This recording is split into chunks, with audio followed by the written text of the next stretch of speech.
Hello, welcome to another episode of Pieces of Time. Another day and another arrival of a watch. A clock even, not a watch, a clock.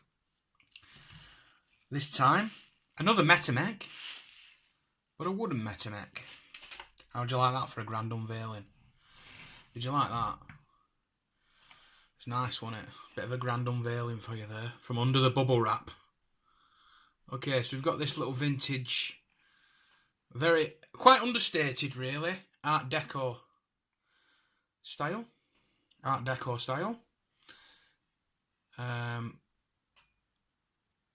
He says it's not running, but it was in such good condition. I just thought, you know what, I'm having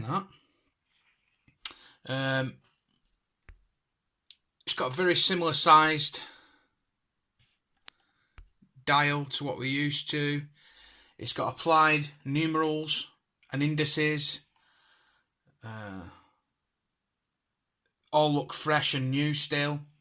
The dial is beautiful, sunburst silver dial, just about sunburst. On some lights you look at it and it looks matte, and then you look at it and it's got that sunburst effect, which is nice. Beautiful.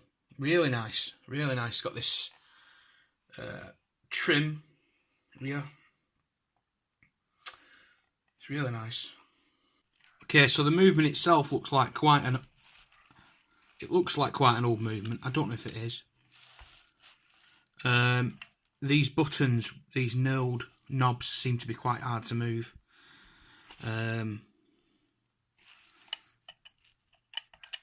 I think it's moving the hands. Yeah, we can move the hands with the middle knob. So the gearing's still working. There's nothing worn in that sense. Okay, let's start off by trying to undo this screw. I don't know what this does.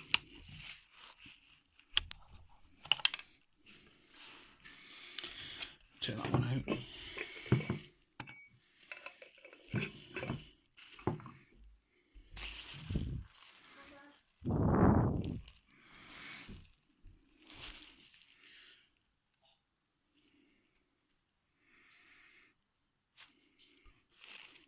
Okay, so that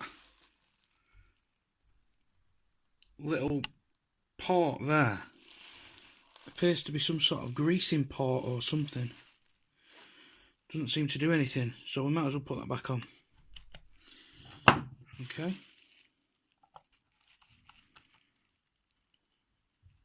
There we go.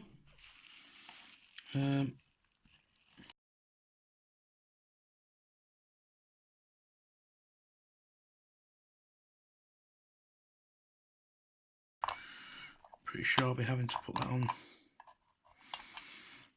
back on in the same way, and then just get that underneath there, tease that off. It is extremely dusty. There's a lot of dust, you know, excessively dust really. You can see there's marks of damp on the inside of the crystal. Just put all that to one side for now. As you can see again, there is a lot of dust. Removing the hands calls for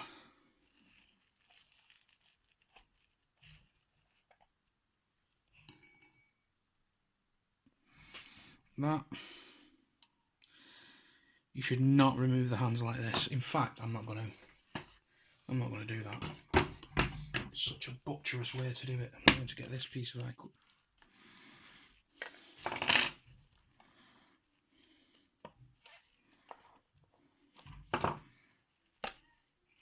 There we go. We'll not scratch that. Remove that. Place that with the dial. I'm glad I got all that on camera. Okay, there's actually a little tiny shard of glass, or a few shards of glass actually, from that bottom section. I'm just going to inspect that glass actually, just to see where that's come from. Yeah, there, I can see where it's come from there.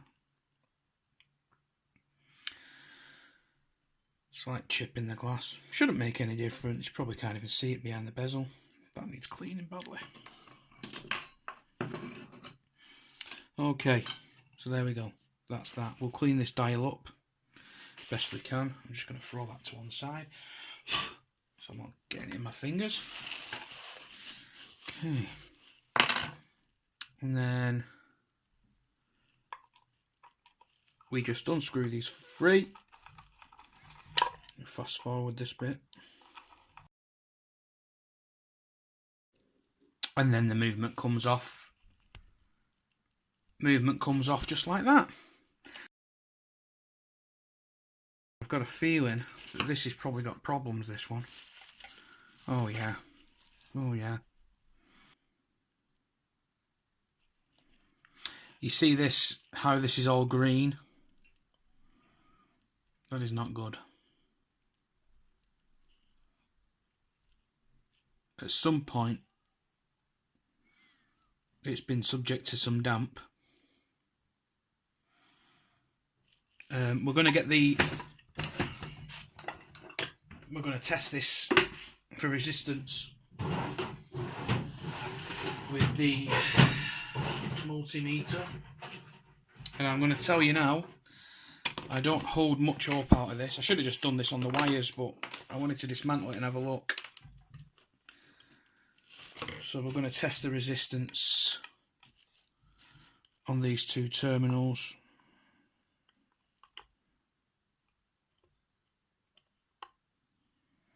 No, it says 7.74. It's a little bit higher than the other Metamec. Let me turn that over and check it again. 7.74. Interesting. Interesting, very interesting actually. Take that out of the equation. I honestly didn't think that.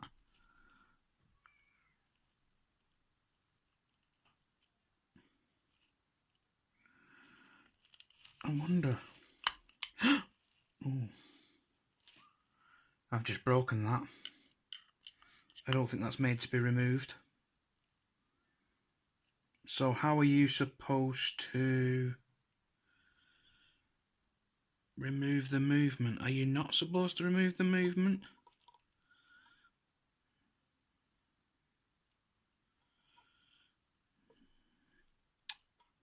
I mean, there's a bit of crud in that. You're not supposed to remove the movement, I don't think.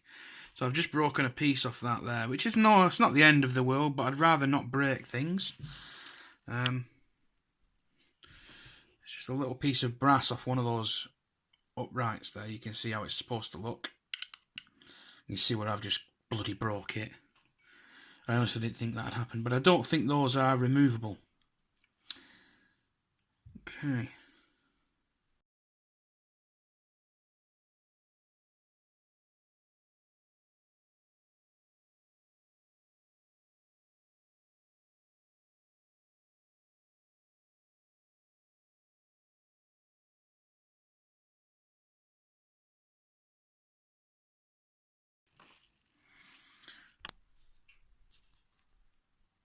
This is going to be a long video, so I'm going to come back when I've figured this out, and I'll tell you how I did it.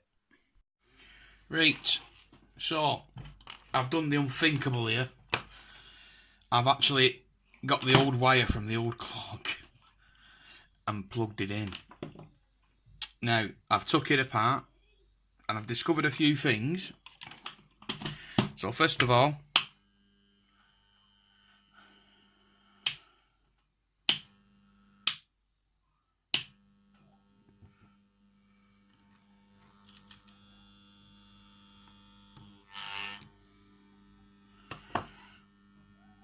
I've discovered it's just buzzing, but the thing is almost thoroughly disassembled. So, as you can see, there's a lot of parts in there. So, but I've also discovered that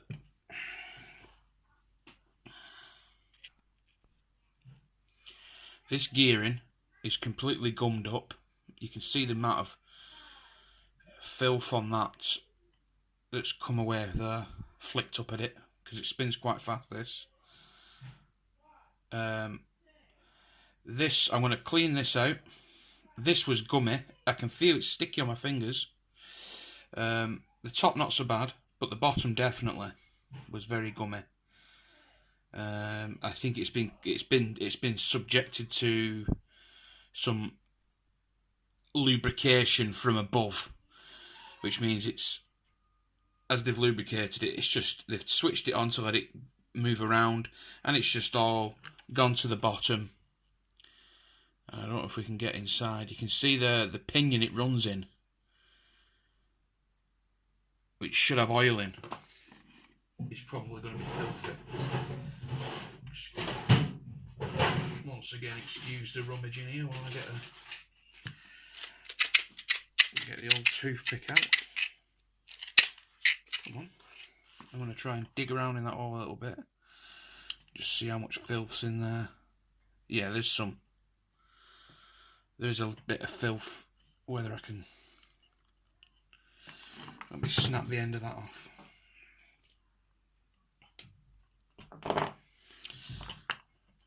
So I can get further in.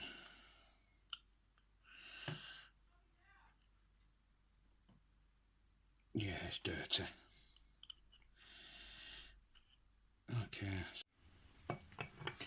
Okay, so I've completely dismantled this.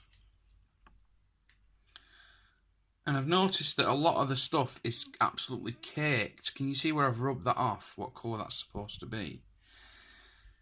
It's absolutely caked in this kind of residue.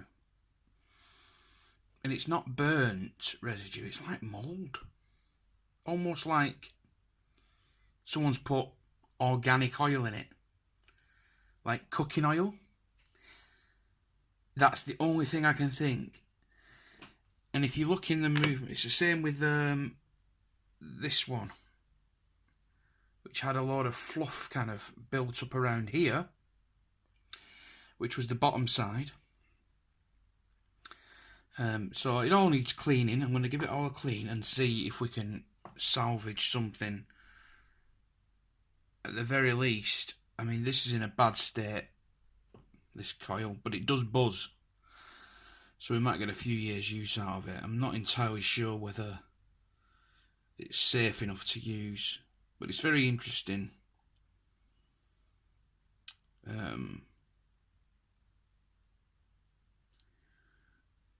So yeah, clean and lubricate for now. Okay, interesting discovery. The worm gear, which comes out like that, actually they have these jackets, and there's like a little tiny indent for the worm gear to sit in, like that, and you just pop a bit of oil in there, or you can oil the end, I suppose, but that sits inside a little post in order to make it, which then gets clamped down. That's the only purpose. Is to have a bit of oil, bit of the machine oil, Singer machine oil type stuff, and blob a bit on there, a little drop on there. Then let's take my finger, remove any excess, like that.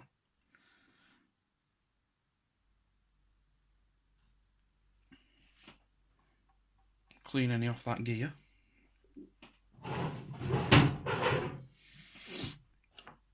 And then we're going to just pop it back in.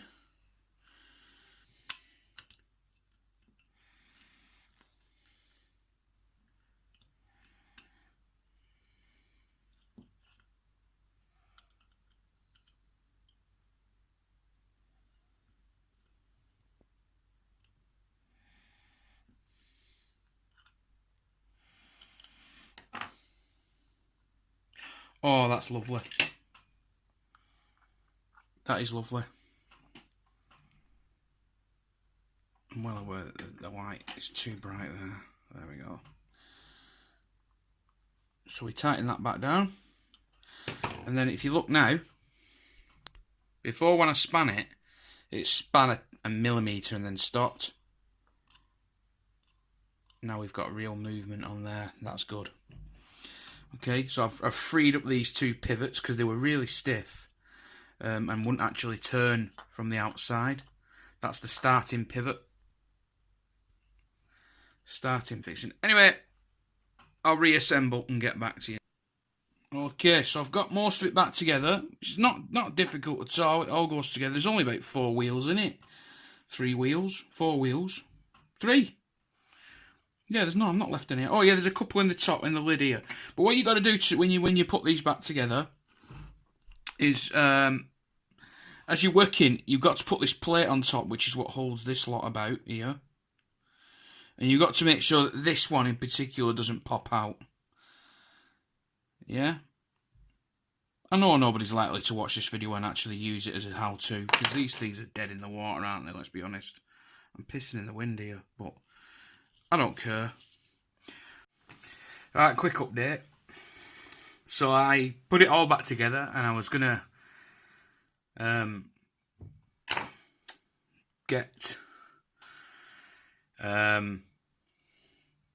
do a little bit of piece to camera about the fact that I got it working, etc. Well, I say I got it working. I think it was already working. It's just that it was very unreliable. But this little mechanism here, which is like a brass plate, as you can see the brass plate moving. This is the ticking mechanism, which is what makes it tick. The plate actually fell off the little pivot for whatever reason. So I had to disassemble the whole thing, because obviously it was floating around inside. I couldn't have it running like that. I've since done a little repair on it, which is basically involves super glue and then some little bit of paper over the top, just to make sure it doesn't come off again. This is an old mechanism. It is really on its last legs. I'm actually contemplating a quartz. God damn it. God damn it! Okay, so we have a success, I think. As you can see, it's rotating. I've put some insulation tape on the wire that comes out of there. This is an old clock. It's probably not one that I'm going to use all the time. It's not one I'm going to leave it on all the time. It seems a little unsafe. The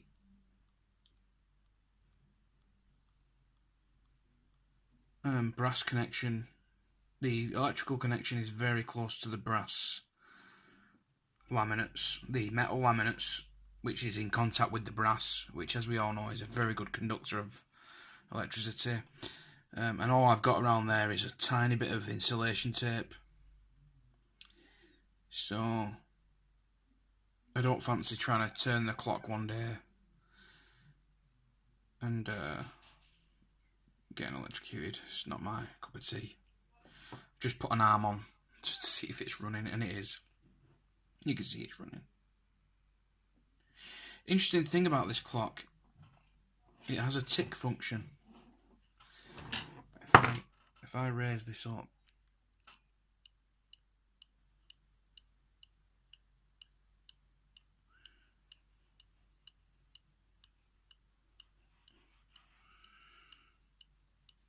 which ticks at 120 ticks per second. It's achieved by turning this little knob on the back, which is actually pretty stiff.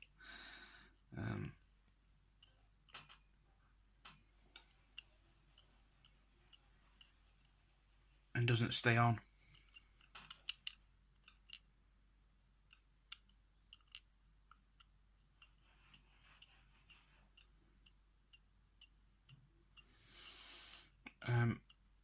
the other thing I've realised is that I should have pushed these in before I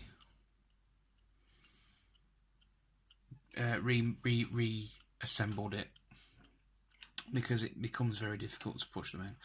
So now I'm just going to reassemble it completely and put it back in the clock. Okay, here it is. Now, it took a while to get this sorted properly,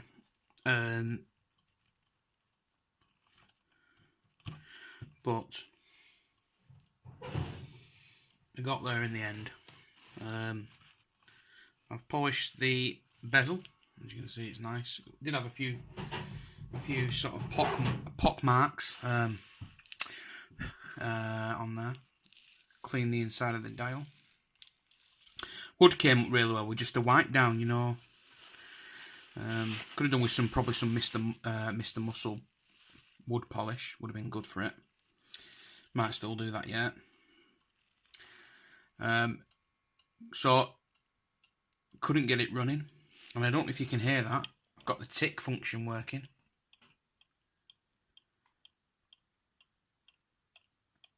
Now it does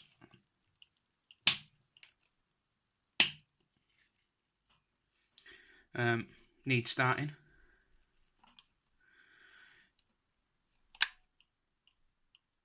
And it starts almost instantaneously. I don't know if you can hear the ticking there, but it does start first time almost every time. Sometimes it takes another go. Okay, so I struggled to get this running, and the reason I struggled to get this running was because under this screw, I didn't realise what this screw did, because originally when I took it off, it just looked like a blank spot. What I discovered was there is actually, I'll show you the offending article, and you should be able to hear this because it will start to vibrate. So you see inside there,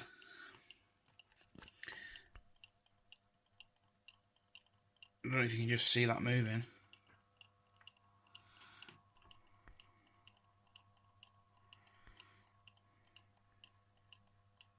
You can just see that spinning. That is the actual main magnet. The thing that runs the clock spinning. That actually had, and I still need to replace it before I can do anything with this clock really. Because at the moment, what we've got is this brass screw rubbing onto that steel pinion, and what will eventually happen with that, it will eventually wear the brass, or worse still, wear the pinion. I think the brass will be slightly softer, so it'll probably wear the brass first. So what's missing from there, and the reason it wasn't working correctly, was a tiny piece of what looked to me like a piece of Bakelite, which was supposed to be a sacrificial piece, I think. And what had happened was, because it had never been oiled correctly, or indeed oiled at all, the piece of plastic, the sacrificial plastic at the back here, had actually worn. The idea behind this little screw-off cap is that you can oil it. You can oil that shaft. Okay? And actually, if you remove this mechanism from here, there's actually a window at the front, which has got, you've seen it earlier in the video, and it's got like a little spring which is held on by a bolt, and it holds down another little plastic kind of bush. So you can actually lift that up, move it out of the way, and place oil inside the front one as well. As easy as that, without having to remove the entire mechanism. Thankfully, the front bushing, the front pivot point, wasn't worn where it goes into the brass plate. The rear one, like I said, had worn a hole into the piece of Bakelite. It was a tiny disc of Bakelite the size of that, the size of the inside of there. And I didn't even notice it initially until I realised that it had worn a hole through it, and that's what was stopping it from spinning. Now that it's just simply hitting that brass, it's spinning fine and working fine. Okay, so what I need to do is either get a punch of some kind that's similar size to that, like a belt punch, and punch a tiny disc from a metal piece, a sacrificial piece of metal, like off a tin can, and I can just put that inside there, spurge some oil on top of the bushing, maybe even put some silicone grease in there. That might work okay, you know, for bikes, or even some lithium. Who knows, or some white grease might work. So I'll have to look into that, but for now it is running, and it's not going to do any damage within, you know, unless I leave it like that for 20 years without oil in it. At the moment it's got a nice bit of oil in there, and it's running with that in tow. So that's that. I finally finished it. It took me a while to figure out why it wouldn't stay running. It was starting to run.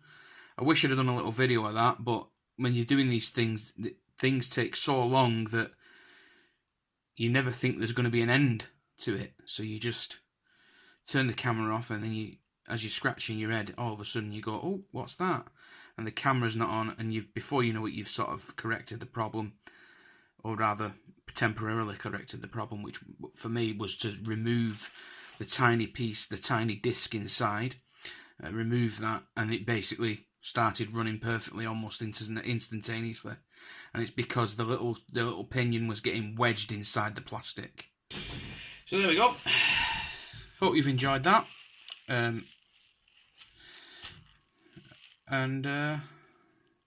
Thanks for watching. Don't forget to comment, rate, subscribe. Click the like button as well. Click the thumbs up. That'd be great. See you later.